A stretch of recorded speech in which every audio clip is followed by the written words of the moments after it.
The Lord be with you. Hi, I'm Father Mike McKinney, pastor here at St. Joseph Catholic Church in Rochester, Indiana.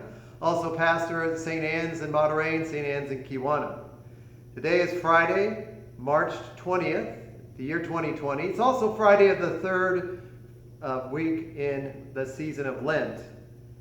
And in the Holy Mass, we hear in the liturgy from the Word of God, especially the Gospel of Mark, chapter 12, verse 28 and following, the invitation of Jesus to love the Lord our God with all our heart, mind, soul, and strength, and to love our neighbor as ourselves.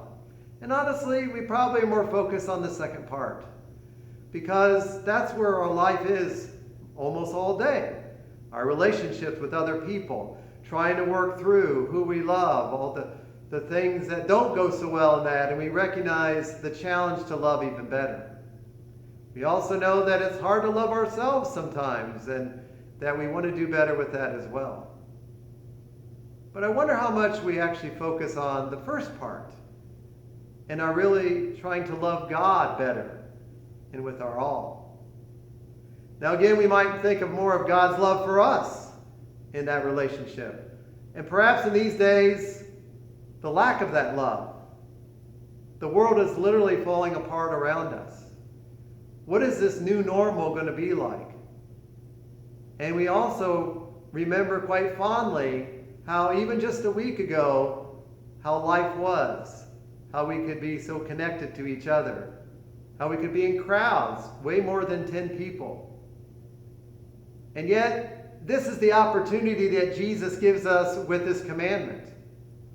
Because when we recognize that God is still present with us, and He's still a good God, and that we will have even all kinds of opportunities to express our love to Him in the little ways now, through phone calls and acts of service and kindness, that we can still interact with each other.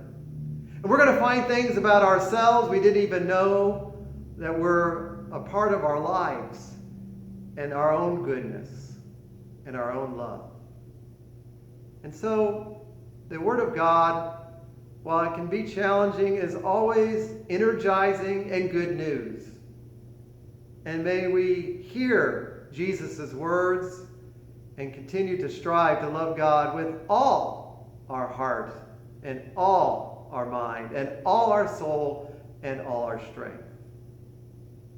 Let's continue to keep each other in prayer. Let's continue to especially pray for the sick and the dying and for all those that are taking care of them.